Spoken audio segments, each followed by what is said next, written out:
लोग बोलेंगे कि तुम यादव हो, तुम यादवों की खबर चलाते हो। अरे जिसके साथ घटना हो रहा है उसके घर पे आके पूछो ना। अब यहाँ पे हम तेजस्वी यादव से क्या बोले? नीतीश कुमार के हाथ में गृह मंत्रालय है, उनसे सवाल करना चाहिए ना। अगला साल इलेक्शन है तो आज विजय सिन्हा को दिखने लगा है अररिया। आज से पहले एगो का हत्या का बताइए कि जिसमें आए होंगे वो, हमें नहीं लगता है कोई एरिया में कदम रखे होंगे।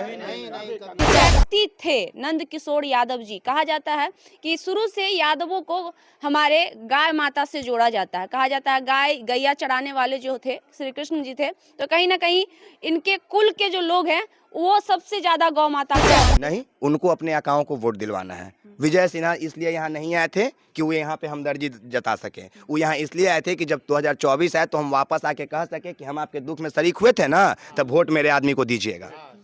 सिर्फ इसलिए आए थे कि एक बार बोलने का मुंह मिले। और मैं इसीलिए आज यहाँ से खबर करके नहीं बताऊंगा। फिर यहाँ पे यादव हैं, फिर यहाँ पे यादव है। मैं फिर उदाहरण दूंगा कटिहार का, मैं फिर उदाहरण दूंगा अलग अलग जगहों का, मोतिहारी का, मुजफ्फरपुर का, यहाँ सॉरी छपरा का। लोग मुझे कहेंगे तुम कास्टिज्म करते हो, पर यहाँ पे आप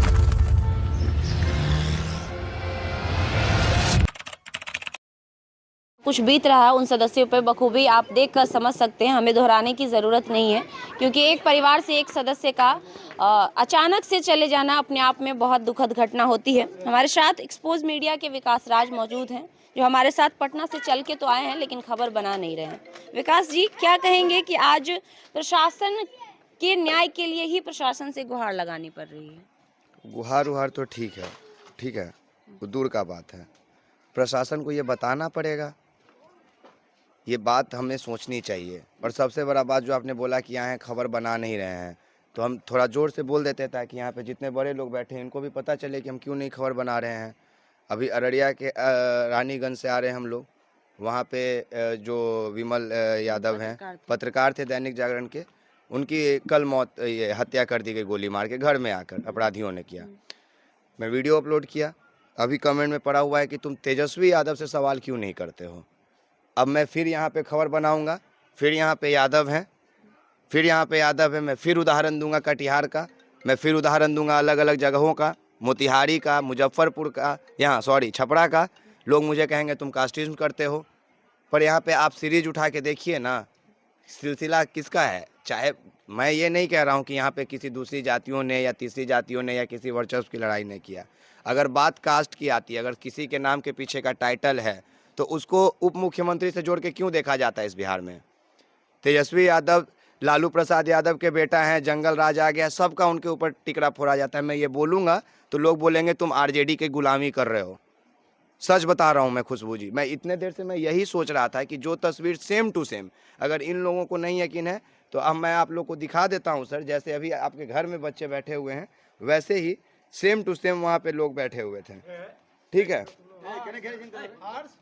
आप लोग को भी देखना बेहद ज़रूरी है कि मैं ऐसा कोई भी बात नहीं कर रहा हूँ। आदमी बोले तो कितना क्या बोले सर।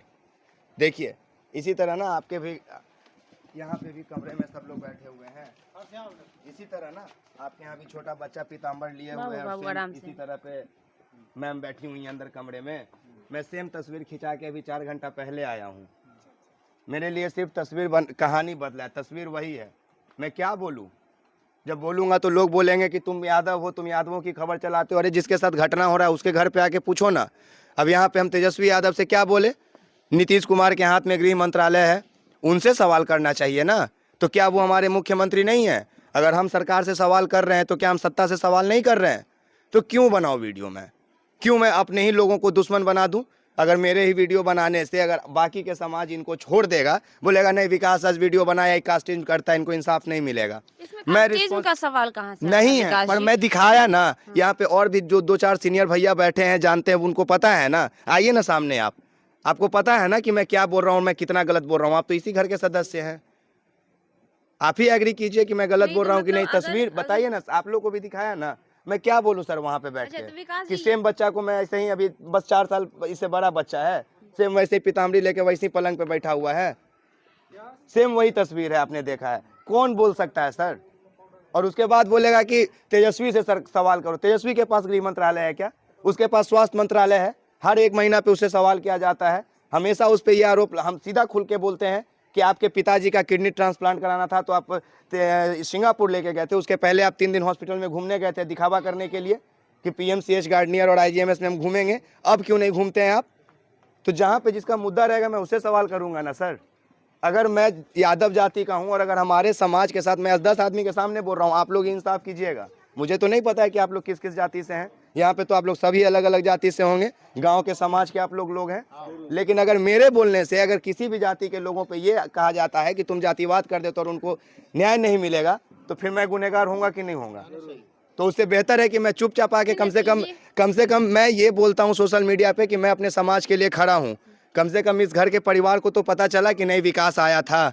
जब सोशल मीडिया पे बोलता है तो समाज के लिए मैं खड़ा हुआ। मेरा ये अब मैं क्या ही बोलूं। ये जरूरी है कि जिस व्यक्ति के नाम के आगे अगर यादव लगा रहेगा तो वो यादव समाज के समर्थन में वीडियो नहीं बनाएगा। जिसके आगे अगर सिंह लगा रहेगा तो वो सिंह के समर्थन में वीडियो नहीं बनाएगा। ये कहाँ का मतलब? सिर्फ पत्रकारिता की बात नहीं है।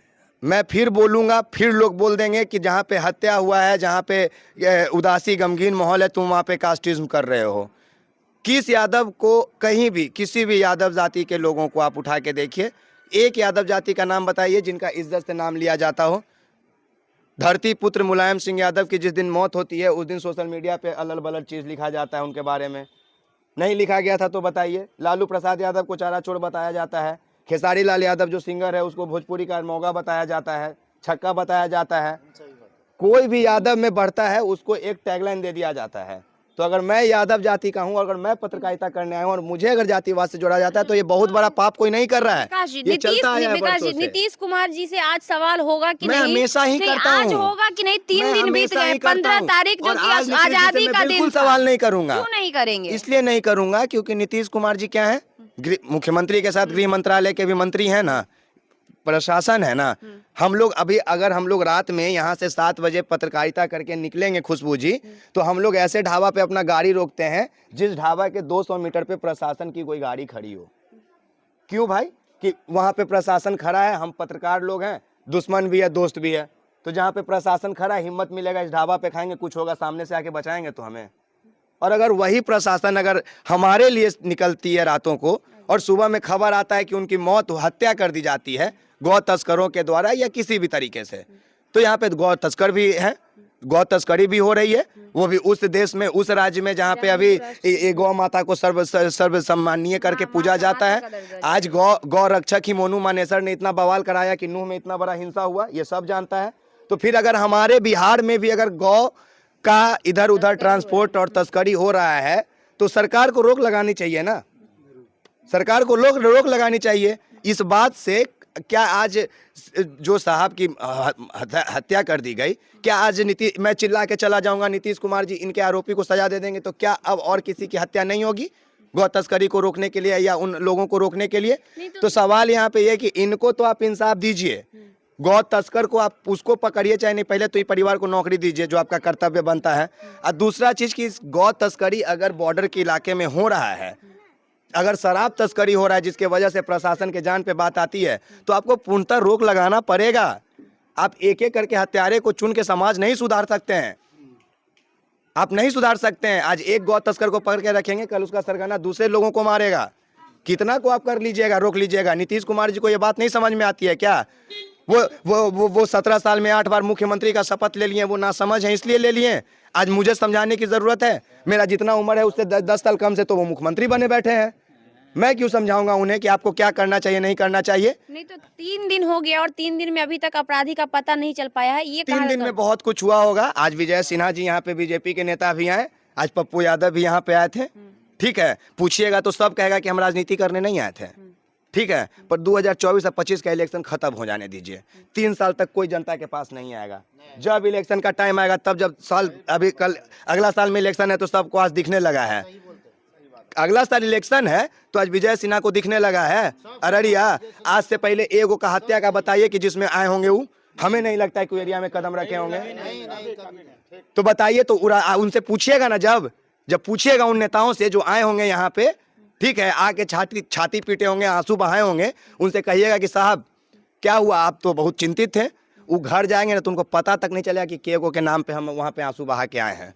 खाना खाएंगे, मस्त सो जाएंगे, अगला दिन फिर लिस्ट बनाएंगे, फलना फलना जगह हत्या हुआ है, आज यहाँ जाके आंसू बहाना है। मतलब उनको अपराधियों को सजा दिलवाने से इस सबसे कोई मतलब नहीं है। नहीं, उनको अपने आकाओं को वोट दिलवाना है। विजय सिन्हा इसलिए यहाँ नहीं आए थे कि वो यहाँ पे हमदर्दी जता सके, वो यहाँ इसलिए आए थे कि जब 2024 है तो हम वापस आके कह सके कि हम आपके दुख में शरीक हुए थे ना, तब वोट मेरे आदमी को दीजिएगा।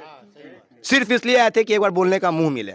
और मैं इसीलिए आज यहाँ से खबर करके नहीं जा रहा हूँ, लेकिन मैं समाज का अपना, जब मैं सोशल मीडिया पे कहता हूँ कि मैं समाज के लिए जीता मरता हूँ, तो कम से कम समाज तो यहाँ 10 गो आदमी सुना ना कि हाँ भाई हम आए, हम दूसरा के लिए नहीं जीते। जिस दिन आपके तकलीफ होगा हम आपको आके प्रूफ कर देंगे। आज इस परिवार को प्रूफ करने का जरूरत था, हम आ गए, ठीक है। बाकी नीतीश जी को आप क्या ही समझा लीजिएगा। तो नीतीश जी को जवाब देना पड़ेगा ना कि उनके राज्य में जिनको सुशासन जवाब बाबू देगा। का सरकार मैं कहा नहीं जाता दूंगा। है, नहीं, मैं नहीं उनको दूंगा जवाब देना पड़ेगा ना। जवाब हर्ष और यश देगा। हाँ? इनका जो लड़का है ना, हर्ष और यश, उनसे अभी आप सवाल आप ही कर रही थी ना, आप उनसे पूछी कि बाबू किस क्लास में पढ़ते हो, वो क्या बोला पता है? 5A, 5th A। 5th A का मतलब सरकारी स्कूल में पढ़ने वाला बच्चा बोलता है 5वां में, वो 5th A बोला, मतलब वो ऐसे स्कूल में पढ़ रहा है जिसमें 2-3 सेक्शन होगा, ABC, और वो सेक्शन A में है, मतलब वो पढ़ने में भी तेज है। वो आपको बोल्डली बोला, वो पीतम्बरी लिए हुए है लेकिन माथे पे शिकंज नहीं था, क्योंकि वो इतना अबोध है कि उसको नहीं पता है कि उसके अभी घर में भीड़ लगा हुआ है, अभी वो हंस खेल रहा था वो लोग। उसको 12 दिन का जब झमेला खत्म हो जाएगा ना, तब उन लोग को समझ में आएगा।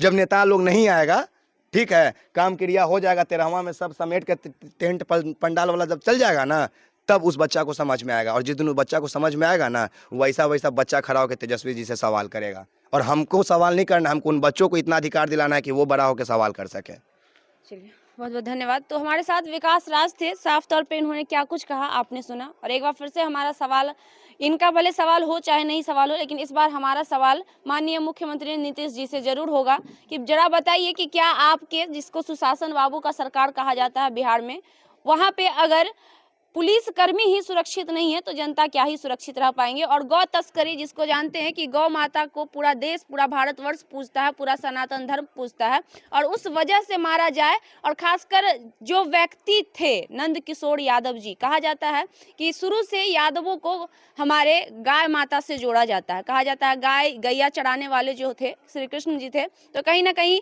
इनके कुल के जो लोग हैं वो सबसे ज्यादा गौ माता को मानते हैं। और उन्होंने उस कर्म को निभाते हुए गौ तस्करी को रोकने का काम किया। और जब वो गौ तस्करी का काम रोकने का काम कर रहे थे तो उन्हें अपनी जान गंवानी पड़ गई। और आज 3 दिन बीत चुके हैं, लेकिन अभी तक अपराधी नहीं पकड़ में आया है। ये अपने आप में शर्म की बात है। एक बार फिर से हमारा सवाल होगा माननीय मुख्यमंत्री जी से, कहाँ सोए हुए हैं आप? जगिए और बिहार की जनता जिस उम्मीद में आपसे बैठी हुई है उस उम्मीद पे खरे उतरिए, वरना बिहार की जनता आपको जवाब जरूर देगी।